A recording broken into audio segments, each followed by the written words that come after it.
Bienvenidos al mundo de la productividad, el liderazgo y el desarrollo personal. A través de estrategias, consejos y entrevistas te enfocaremos al éxito. Transforma tus pensamientos en acciones. Desata tu máximo potencial. Bienvenidos a Mentes Productivas con Miguel Sciuffi.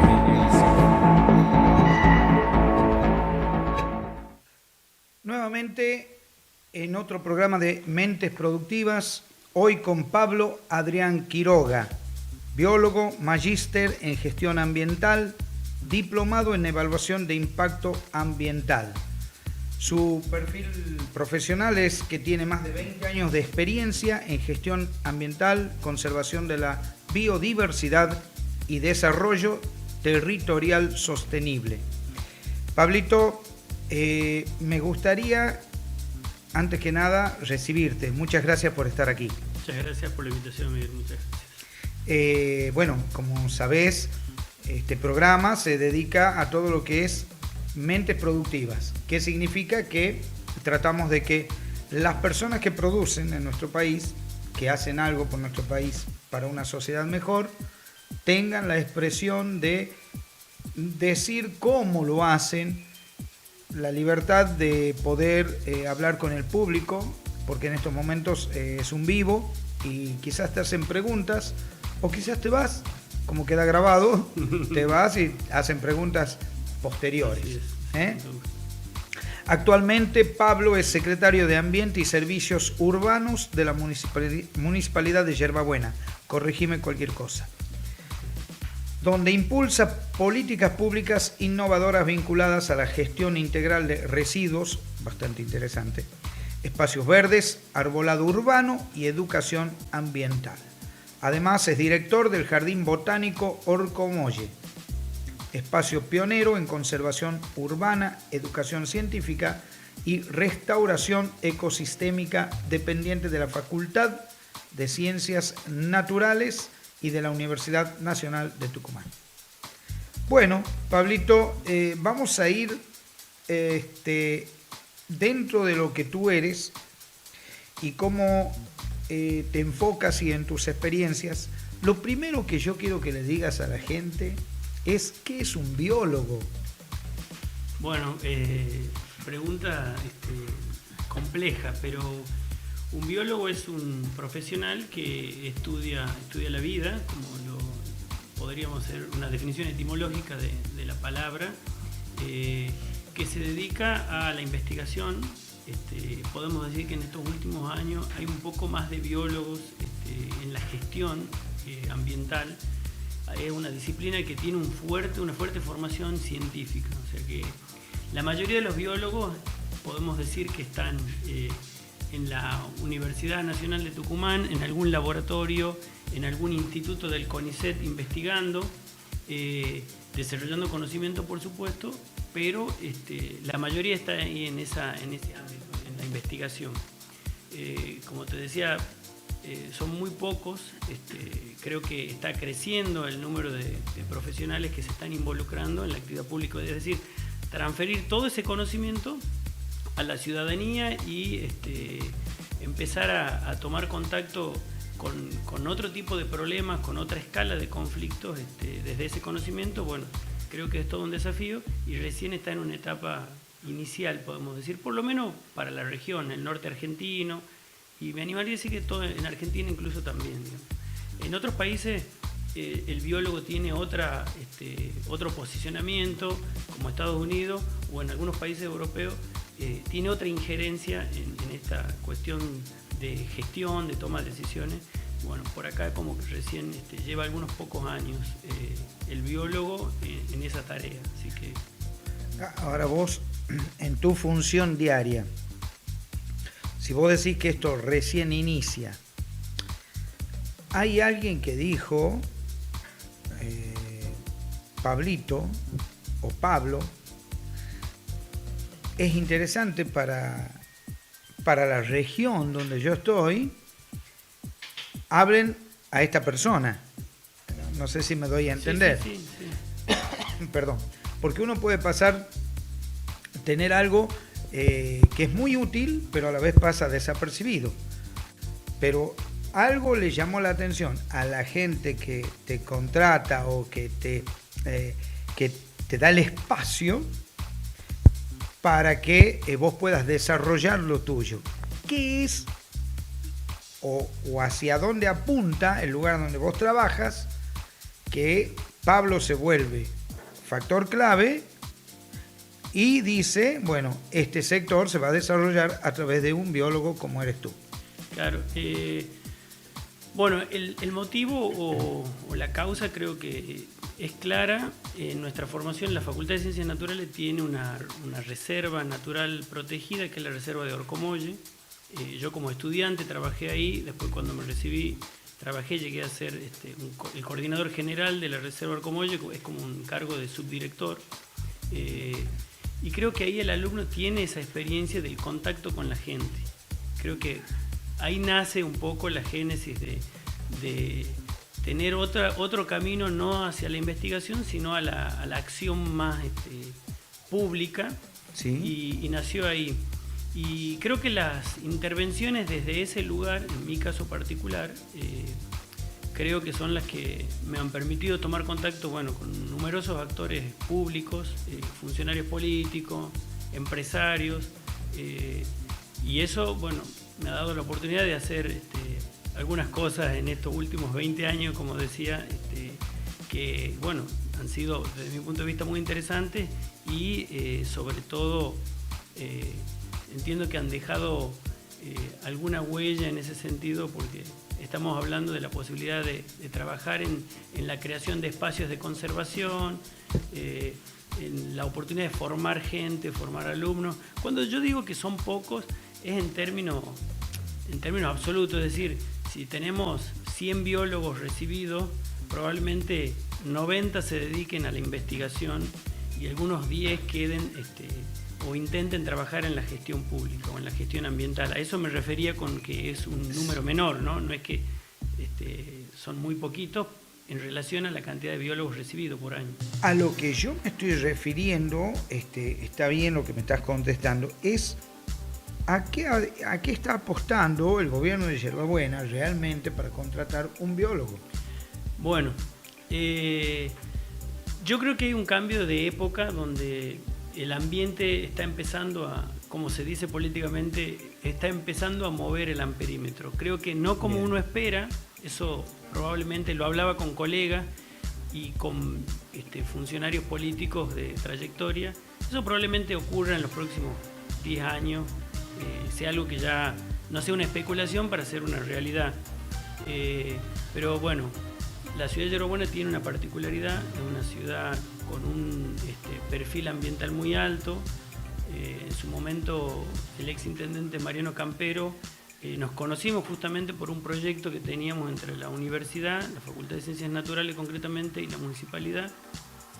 Y fue el primero que me ofreció involucrarme en la actividad política pública. Yo lo veía como algo muy lejano, ya había tenido algunas experiencias como consultor en empresas y demás, pero siendo funcionario fue eso. Yo creo que lo que estaban buscando era hacer un cambio en la mirada de gestionar lo público y que el ambiente tenga un rol trascendental. Y bueno, creo que un indicador de eso ha sido de que fui 2 años en la gestión de Campero, los 2 últimos años director de Medio Ambiente, y hoy se creó la Secretaría de Ambiente en esta gestión de Pablo Macchiarola. Y eso, llevar una cartera al nivel de secretaría, me parece que también es un mensaje político de la importancia que tiene, digamos, el rol. Sin embargo, independientemente de Yerbabuena, es importante destacar que también en estos 2 últimos años hubo un cambio en varios municipios, por lo menos del Gran San Miguel de Tucumán, que han incorporado otros profesionales, no necesariamente biólogos, pero de las ciencias naturales, biotecnólogos, ingenieros que tienen especialización o formación ambiental. O sea, en estos últimos años hay como un viraje hacia eso. O sea, los funcionarios han dejado de ser meros gestores políticos para ser técnicos, que hacen política también, por supuesto, pero que llevan adelante esas carteras que hoy Secretaría de Ambiente no solo hay en Yerbabuena, hoy también hay en San Miguel de Tucumán, Tafí Viejo. Un poco la cosa está cambiando, pero es nuevo. Y en ese sentido creo que Yerbabuena sí ha tenido una visión estratégica en pensar la cosa un poquito antes, ¿no? Justo te iba a decir, es como anticiparse al tiempo, mirar de una manera más en futuro, porque también me imagino que, bueno, lo que vos decías recién, es un lugar estratégico para desarrollar lo tuyo, Yerbabuena. Puede ser que allí, en ese lugar donde tú estás, podamos decir que puedas medir qué resultado o indicadores pueden determinar la gestión que tú estás haciendo en Yerbabuena, precisamente porque tenemos un lugar, bueno, vos has empezado a actuar, y qué indicadores estás viendo que llevan a un cambio. Bueno, a ver, primero antes de hablar de Yerbabuena, me parece que es importante, porque esto vale para todo ámbito de gestión municipal. Sí, lo que pasa es que tomo el punto referencial. Claro, creo que buenos indicadores son empezar a tener un perfil profesional, o sea, tener técnicos, me parece que son necesarios en la gestión, como te decía, no solo biólogos, sino referentes de las ciencias naturales en general, biotecnólogos, ingenieros y demás, y empezar a cuantificar la información, que las cosas no sean por percepciones, me parece que acá hace falta tal cosa, me parece que allá está sobrando otra, y empezar a tener datos de verdad, hacer mediciones reales y tomar decisiones a partir de información técnica real, y que eso esté acompañado con las políticas públicas. Es decir, vos podés tener una Secretaría de Ambiente, pero si eso no se vincula en la realidad, en la toma de decisión de un intendente, por ejemplo, o en la realidad económica, me parece que hay una cosa decorativa que queda aislado. Y bueno, también decirte qué indicadores muestran un cambio en Yerbabuena, la respuesta sería, bueno, yo no me atribuiría a mí mismo o a la Secretaría de Ambiente y Servicio Público, porque me parece que son el resultado de la interacción con otras áreas, como por ejemplo obra pública. Una de las cosas que hemos hecho es traer a los científicos, o sea, aprovechando esta afinidad, acercar a las universidades, a los centros de investigación, que curiosamente hace décadas estudian los sistemas urbanos, o sea, estudian las ciudades, o estudian el Gran San Miguel de Tucumán, por ejemplo, producen contenido muy valioso, pero que queda muy lejos de los tomadores de decisiones. O sea, esa información valiosa que generan nuestros científicos que viven en nuestras ciudades, publican en revistas de alto impacto que la leen otros científicos en otro lugar del mundo, pero no bajan acá. Entonces, creo que una de las cosas significativas para contestar tu respuesta es esa, empezar a interactuar mucho más abiertamente con los científicos.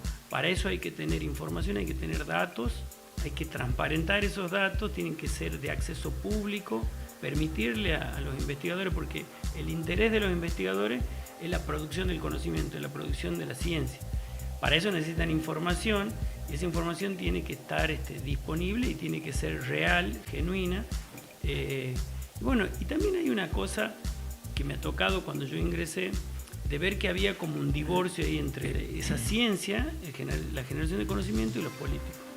Como que había una desconfianza, digamos, de decir, bueno, no muestro todo lo que tengo, todo lo que estoy haciendo, cómo lo estoy haciendo, por temor a ser objeto de crítica. Eso sería cómo se miraba de un lado el mostrador, y del otro lado es que siempre que te involucras con lo político, si vos estás en un ámbito científico, terminás mal. Entonces, creo que una acción concreta ha sido eso, acercar las dos posiciones, hacer de nexo por venir de uno de estos extractos que era del ámbito académico, y eso me permitió acercar gente muy valiosa que tiene nuestra provincia, que está generando conocimiento, información en las ciudades, y empezar a discutir programas de trabajo. Por otro lado, hoy en Yerba Buena se está discutiendo, ya quedan supongo que algunas semanas para que el Consejo Deliberante termine de discutir el nuevo plan de ordenamiento urbano, que vendría a ser como la ley madre de una ciudad, y tiene un componente ambiental tremendamente importante. Claro, sí. O sea, y eso muestra cómo otras áreas, o sea, que el intendente ha permitido que la Secretaría de Obras Públicas, de quien depende llevar adelante eso con sus arquitectos, ingenieros, haya tenido la posibilidad, ambiente y un montón de especialistas en ciencias naturales, de discutir cómo va a ser la ciudad en los próximos 20 años. Mira. Entonces, me parece que ese es otro rasgo que muestra ahí una cosa. Bueno, y después empezar a tecnificar y profesionalizar algunos servicios. Algo que parece algo muy doméstico, pero que es importante, la poda del arbolado, o sea, manejarlo profesionalmente el arbolado. Claro, por supuesto. El arbolado es parte de lo que sería es una infraestructura verde en cualquier ciudad del mundo. Tener un árbol de buen tamaño, pensar un tarco, un lapacho, que son además especies nativas, nos llevan 80 años tener ese ejemplar en una vereda. O sea, no hay dinero que pueda pagar ese servicio ambiental que ese ejemplar de arbóreo le está brindando al vecino y a la ciudadanía, o sea, reduciendo la temperatura, dando oxígeno, mitigando los vientos, es una gran barrera de la contaminación sonora, una gran barrera de la contaminación de partículas en suspensión en el aire, o sea, lo que respiramos son buenos filtros los árboles, o sea, traen una serie de beneficios, y empezar a entender que había que manejarlo de otra manera. Me parece que eso ha sido también una cosa que ya ha cambiado. Hemos pasado de ver gente con un machete podando un árbol en una calle, sí. a empezar a ver grúas, máquinas especializadas, a hacer una gestión más profesional, a tal punto que Yerba Buena tiene un censo de arbolado urbano, o sea, se sabe exactamente abrir la ¿cuántos aplicación, árboles tiene? No. Todo, cada árbol que tiene, Wow. el estado sanitario. O sea, hoy un vecino, hay una aplicación en Yerba Buena en la que vos podés estado sanitario del árbol. del ejemplar árbol. Hay gente que ha crecido toda la vida en una casa y hubo un árbol en la vereda que probablemente Claro. hasta lo haya plantado el abuelo y no sabe qué especie es, por ejemplo. Claro. Bueno, ahora Que sabe es parte qué de la especie. historia de la familia, Por digamos. eso nosotros lo consideramos al arbolado como parte del patrimonio natural y cultural de la ciudad. Entonces, Como si fueran personas, más o menos. darle una entidad, y bueno, no cualquiera puede sacar, no se debe sacar un árbol porque sí, hay toda una reglamentación que se ha fortalecido también en estos últimos años, entendiendo que eso es un valor y que el carácter distintivo que tiene Yerba Buena se lo da el arbolado justamente. Y bueno, curiosamente es uno de los pedidos más voluminosos que hay en la aplicación, es quiero sacar el árbol, quiero cortar el árbol, cuando es toda una contradicción de la ciudad donde están viviendo. Claro. Y ahí se aprovecha, se trabaja mucho con la explicación. Con la concientización Exactamente. también de lo que es. Exactamente. Bárbaro, ¿no? Mirá qué extenso todo. Yo pensaba, cuando vos me decías, planificamos todo lo que es la gestión ambiental a 20 años. Y yo desde que tengo uso de razón, venía, perdón, ¿no? Capaz que estoy siendo un poco atrevido en algunos casos, pero venía un gobierno que no le gustaba este proyecto y lo tachaba, lo anulaba, aunque era bueno el proyecto, hacía su anulación de ese proyecto. Yo digo, y si nos concientizamos todos que lo que está bien hay que seguirlo. Bueno, un poco ese es el desafío, ¿no? Por eso te decía, sí, es necesario ya pensar a largo plazo, no en tiempos electorales, no a cada 4 años, porque en muchos casos eso nos ha llevado a lugares no muy buenos. Y bueno, creo que en eso de transparentar los datos uno piensa incluso de que esa información tiene que estar disponible todo, nada es un secreto, o sea, Claro, eso de la claro. gestión, todos los proyectos son públicos, todas las acciones son compartidas, tratamos de interactuar. Bueno, Macchiarola tiene la idea del intendente de Yerba Buena, el concepto de la metropolización, de empezar, de juntarse. Hace unos días estuvimos con la intendenta de Tafí Viejo para trabajar juntos el reciclado, permanentemente trabajamos con... Interesante eso, ¿no? Con capital, digamos, aun cuando son signos distintos, en lo político, entendemos que el ambiente no tiene límites de divisiones administrativas y que hay una continuidad que nos obliga a trabajar juntos. El tema del dengue en el verano pasado. Por supuesto, claro. Todos los lugares comunes, sí, los canales y todos los microbasurales que se generaban, se armó un plan de trabajo para abordarlos de común acuerdo con las dos ciudades, porque uno puede tener toda la ciudad limpia de un lado, si tenés un conflicto en la zona limítrofe, digamos, el vector tiene un lugar para seguir propagándose y eso puede traer problemas a todos. Por supuesto. Y además la metropolización que ha impulsado Pablo Macchiarola tiene un contexto, tiene una connotación ambiental fundamental, porque es hacer más sustentable, más eficiente todos los servicios. Claro. Por ejemplo, esto de juntarnos con Tafí Viejo. Tafí Viejo tiene una planta de tratamiento para el material reciclado. Ya tiene la capacidad instalada, tiene la posibilidad de recibir mucho más material, o sea, tiene capacidad todavía por desarrollar. ¿Por qué duplicar esfuerzos y no llevar a hacer un acuerdo? No quedarnos con la idea de que cada uno hace algo distinto, no, vamos a hacer esfuerzo compartido, compartido, poder hacer más sustentables los recursos económicos, los traslados, los fletes y demás. Me parece que esa es un poco la idea en ese sentido. Buenísimo. Bien, Pablito, hacemos un pequeño corte, si te parece. Así nos pasan algunos anuncios, 2 minutitos, 3, y volvemos. Está bastante interesante todo esto, y desde ya decirte que, para nosotros es un gusto tenerte nuevamente. Un pequeño corte y luego continuamos con Pablo Quiroga.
Muy bien.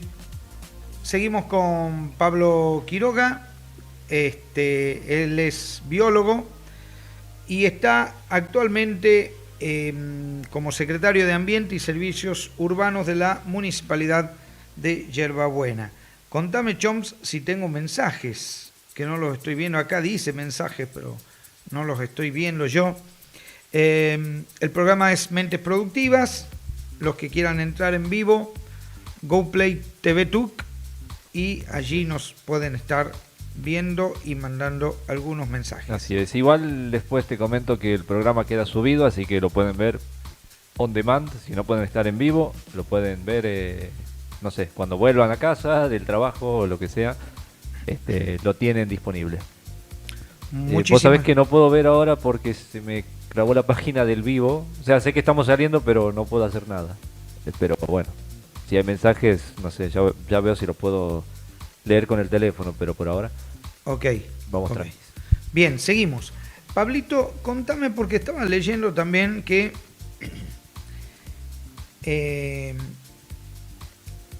me hablaste recién de la concientización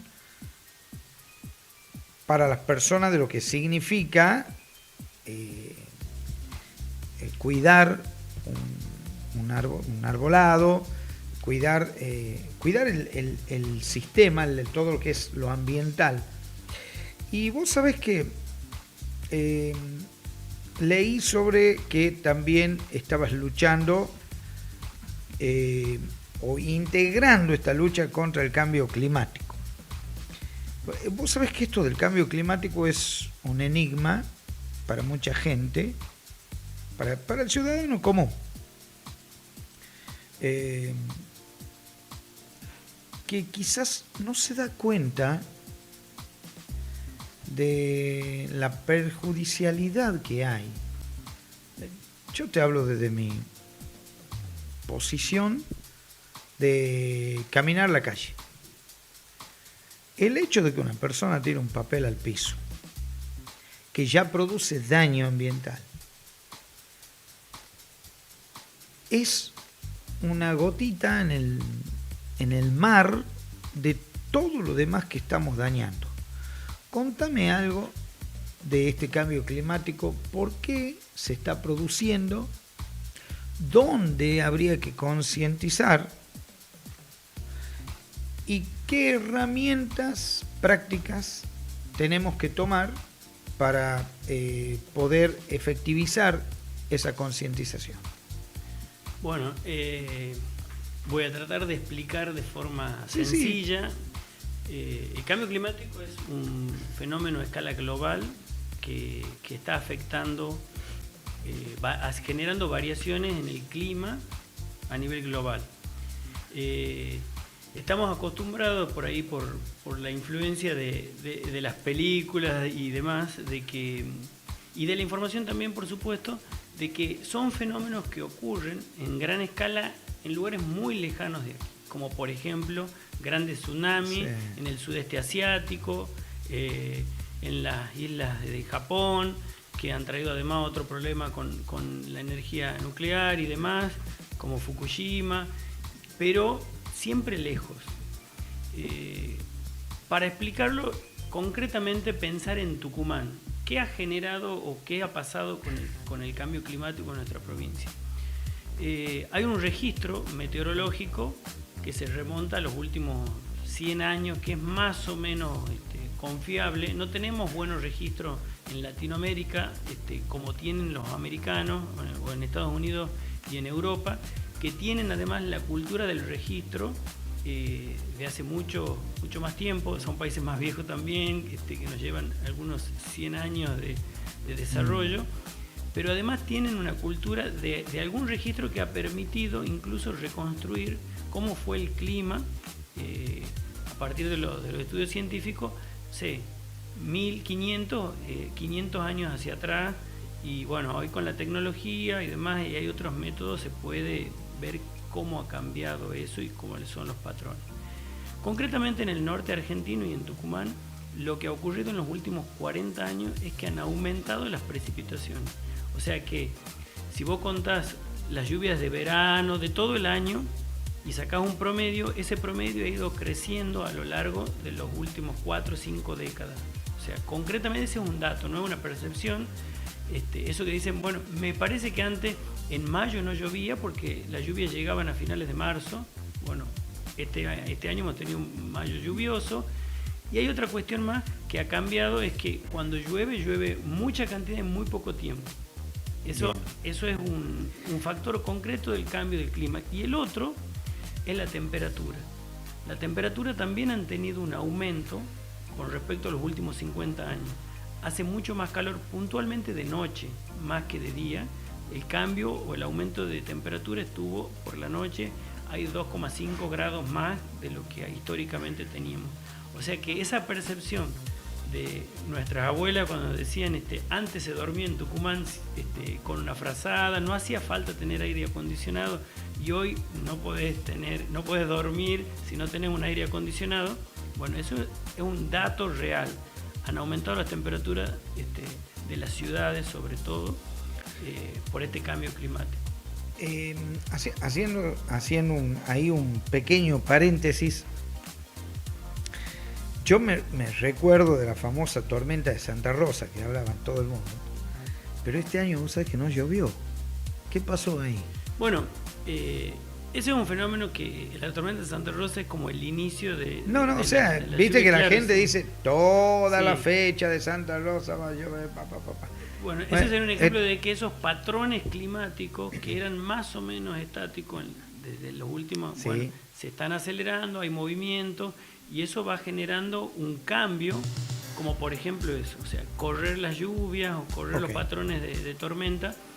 No porque sea de Santa Rosa puntualmente, sino porque era una referencia más referencia, popular, exactamente. Pero bueno, en ese mismo tenor, las lluvias hoy se van un poquito más de lo que era la época de verano, llueve un poquito más, el otoño es mucho más lluvioso, y esto que te decía al principio, llueve mucho, lo que antes llovía en una semana de verano, llueve en una hora. Entonces pensemos las ciudades que tenemos en general, o sea, no pensar en ninguna en particular, en general las ciudades del norte argentino tienen sistemas pluviales de desagüe y demás, o están pensadas hace 60 años. 60 años, sí.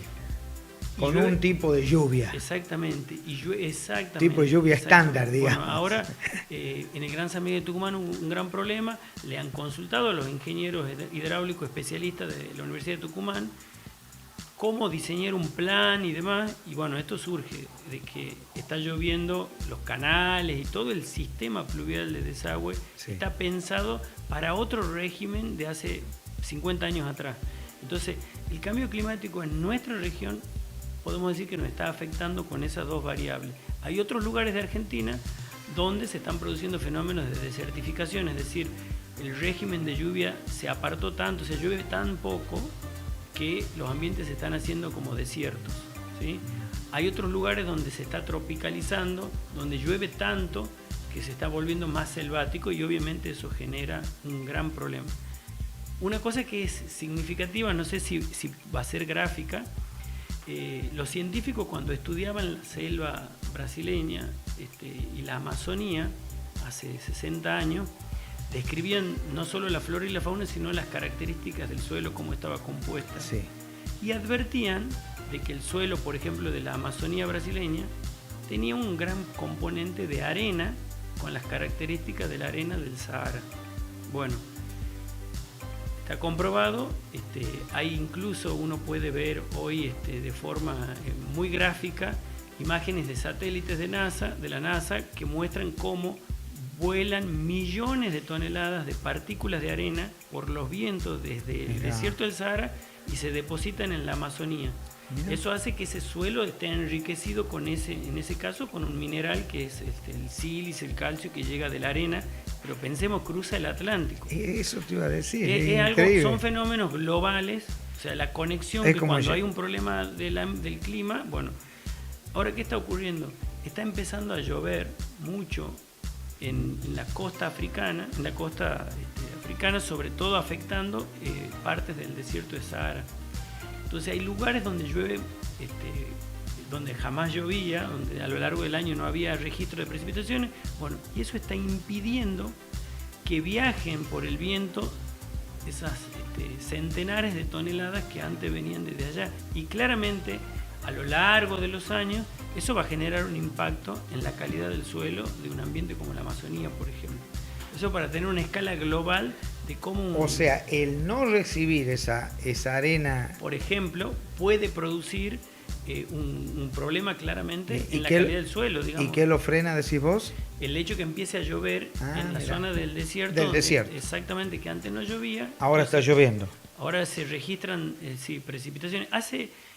El año pasado, en uno de los diarios más importantes de Tucumán, había una foto muy impresionante de una nota periodística que mostraba justamente áreas del desierto inundadas, por ejemplo, por esto de la frecuencia de lluvias, que es un ejemplo del cambio climático claramente. Y también la dinámica de la fauna, cómo se desplaza, cómo viajan, todo eso se va afectando por este cambio de clima. Pero bueno, para volverlo a lo local, en Tucumán, ¿qué nos está ocurriendo? Que hay más calor, o sea, se siente una mayor temperatura, que ya dejó de ser una percepción para ser un dato, hace más calor que hace 40 años atrás y llueve un poco más. Entonces, y ahí viene lo del papelito.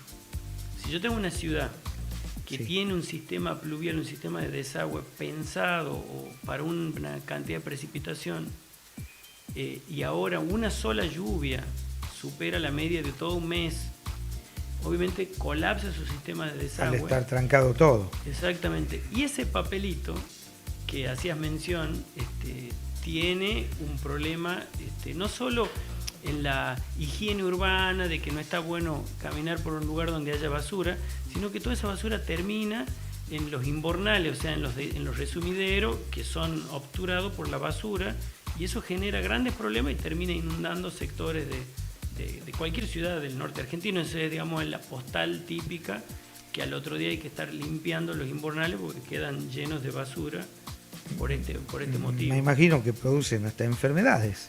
Sí, es agua estancada. Básicamente, yo creo que el principal problema es eso, de que los lugares de desagüe se ven colapsados, ya no dan abasto con el agua, la basura genera un efecto de tapón y nos complica mucho más. Así que, tiene un manejo, eso se puede resolver afortunadamente, y se puede resolver generando más espacios de absorción, que no son otra cosa que los espacios verdes, o sea, promover nuevos espacios verdes. En nuestro caso particular en Yerba Buena, hemos trabajado mucho en la creación de nuevos parques. Por ejemplo, el intendente ha llevado adelante, junto a la Universidad de Tucumán, la creación apoyando a la Universidad de Tucumán, en el Parque Julio Previch. Estamos hablando de 22 hectáreas de espacio verde, un espacio inmenso en la zona sur de la ciudad, que genera ese efecto, además de ser un espacio de recreación, de esparcimiento para la ciudadanía, es un lugar, un gran reservorio de agua, de lluvia que queda absorbido. Ahora con el Parque La Olla lo mismo, son 8 hectáreas y media, otro proyecto que está en desarrollo, y se han promovido muchas nuevas pequeñas plazoletas, plazas, que son los lugares donde se va a absorber esa agua. Y otra particularidad que tiene Yerba Buena es que la parte norte, estamos hablando de un 20% de la ciudad, todavía no se ha desarrollado, y eso te decía, es pensar la ciudad los próximos 20 años. La urbanización que va a tener, o que establece el código urbanístico que se está por aprobar, establece la necesidad de tener espacios verdes con ese objeto, digamos. Mirá, es decir, claro. Va a llover mucho más, esto hay que darle, bueno, eso es ponerle el ambiente en la gestión, digamos, pública que tiene un intendente, y es articular con otras áreas, y es un claro ejemplo de esa gestión ambiental y de adecuación al cambio climático. Es decir, llega este escenario, ¿podemos hacer algo? Sí, se puede hacer. Se puede hacer, o sea, no es que queda... No es que estamos... No está inválido el accionar. No es que estamos ya con la suerte echada, se pueden hacer cosas, hay que adecuar las ciudades, y esto que vos mencionabas es un programa, un plan de adecuación al cambio climático. Eso con respecto a las aguas de lluvia. Con respecto a la temperatura, lo más eficiente y más económico que existe para enfriar las ciudades son los árboles. O sea, promover el arbolado urbano, mejorarlo, en cantidad, en calidad. No todos tienen ese concepto, ¿no? Vos sabés que hay ciudades completas que, bueno, han sacado arbolado y hoy están sufriendo consecuencias. Las consecuencias son esas, pero eso es un dato. La forma más eficiente de bajar, de enfriar las ciudades tiene que ver con eso. Tiene que ver con promover más masa de vegetación, más árboles en las ciudades, lo que explica el descenso de temperatura. ¿Y Tucumán en sí cómo está de ese arbolado? Ya saliendo del ejido de... Bueno, Tucumán de Yerbabuena. Tiene, si nosotros pensamos, tiene una topografía muy particular. El 49% de la ciudad de Tucumán es zona montañosa. La mayoría tiene grandes extensiones de bosques y de selvas en muy buenas condiciones, o sea que eso es positivo. Tenemos un 2% de zona pedemontana, que es donde está asentada más del 80% de toda la población de Tucumán. O sea, pensemos, el Gran San Miguel de Tucumán está sobre la zona del pedemonte. Gran San Miguel de Tucumán es Yerbabuena, Tafí Viejo, Lules, San Miguel de Tucumán, parte de Banda de Río Salí hasta Alderete, podemos decir, todo eso es una zona más pedemontana. Pensemos en las otras grandes ciudades, Concepción, a la vera de la Ruta 38, las otras grandes ciudades de la provincia, o sea que ahí está concentrado en el pedemonte más del 80% de la población. Si bien la densidad poblacional y una mala planificación urbana no es bueno, o sea, juntar tanta gente, pero es bueno desde lo ambiental, eso permite un escenario claro. Y el este tucumano, que sería ya la llanura propiamente dicha, que son el otro 50%, en su mayoría está, hace ya desde principios de siglo, transformada a la agricultura, o sea, toda la producción agrícola de Tucumán está ahí, la caña, los cereales y demás se hacen en el otro 50% que queda de la población, de la superficie de la provincia. Tiene una buena cantidad de árboles, 1/3 de la superficie de la provincia tiene árboles, o sea que eso es un dato positivo. O sea, Tucumán, dentro de todo, digamos, bueno, como jardín de la República, me imagino, dentro de todo está como más privilegiado en cuanto a lo verde. Totalmente. De hecho, el nombre de Jardín de la República es un nombre que se le había endilgado a Sarmiento. En realidad Sarmiento nunca le dijo Jardín de la República, fue un poquito más ambicioso y más generoso, le llamó el Edén de la República. Mira vos.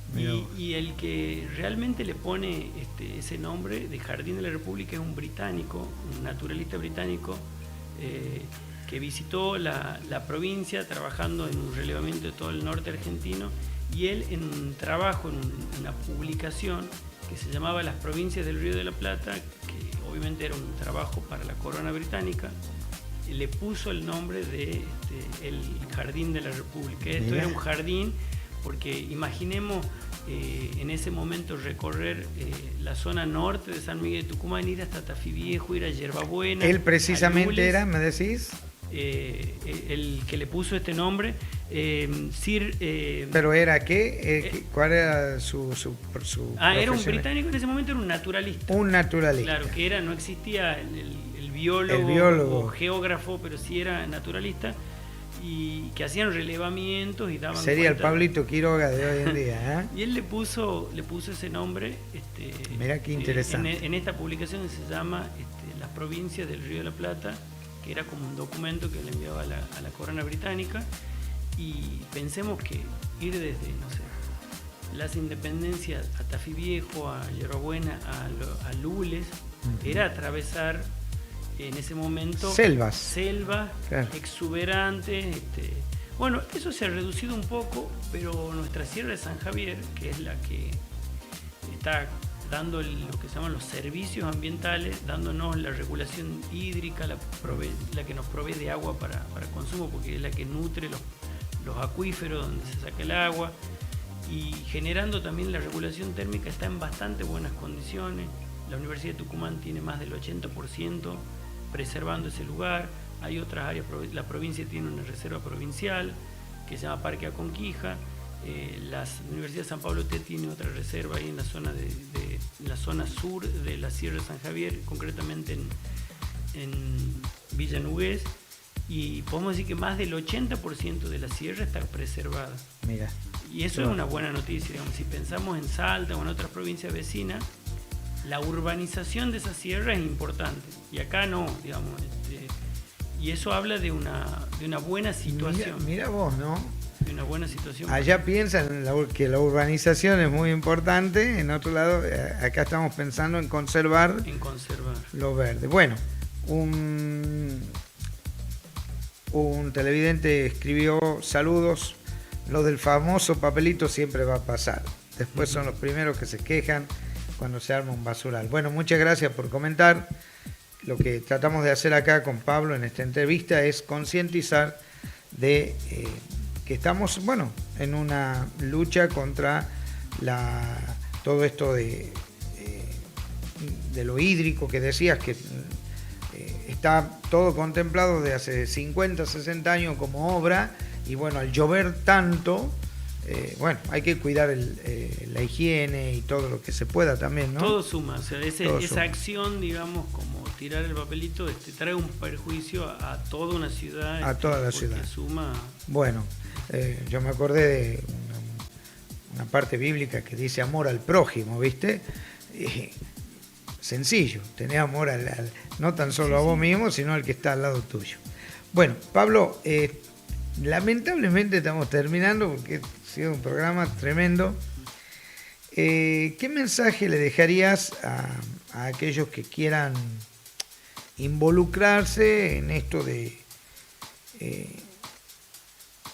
no sé si decirlo políticamente, pero involucrarse en el cuidado del ambiente a través de la política o de la ciencia o en la comunidad misma? ¿Qué le podríamos decir a esta gente, a nuestros televidentes que nos están escuchando? ¿Qué mensaje final le podríamos dejar?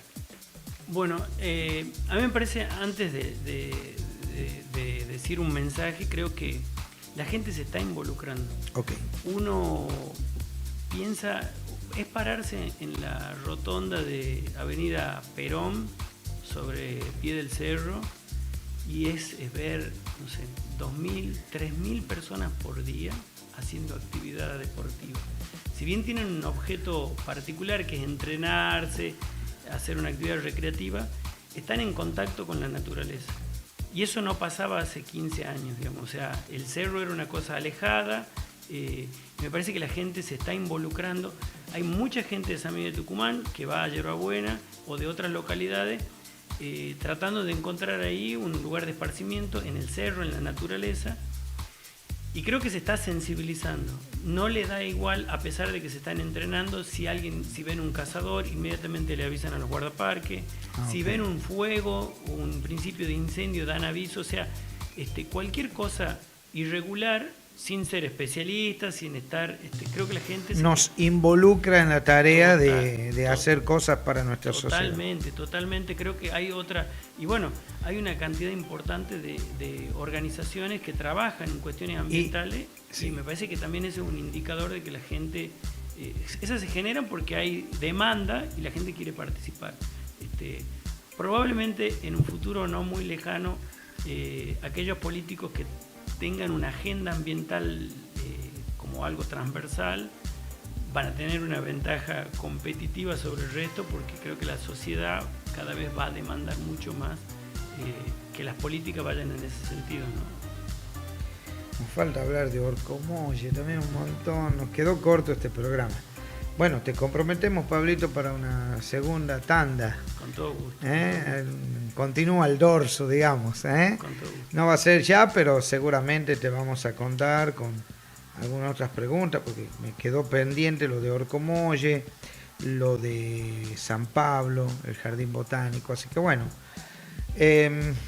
Pablito Quiroga, secretario de Ambiente y Servicios Urbanos de Yerbabuena, muchísimas gracias por haber estado aquí. Que Dios te bendiga, Dios bendiga a tu familia y toda tu gestión que sea de bendición para toda la sociedad tucumana y, por qué no decirlo, aquellos que nos puedan imitar en lo bueno, ¿no? Muchas gracias, Pablo. Muchas gracias por la oportunidad. Muy bien, estuvimos en el programa de Mentes Productivas, aquí a través de Google Play TV Tucumán, GoPlay TV Tuc, perdón. Así que nos han visto en vivo y también queda grabado este programa para aquellos que quieran hacer preguntas luego. Muchas gracias, Pablo Quiroga, y muchas gracias a todos los que nos estuvieron viendo y siguiendo. Que Dios les bendiga a todos y hasta el próximo martes, si Dios quiere.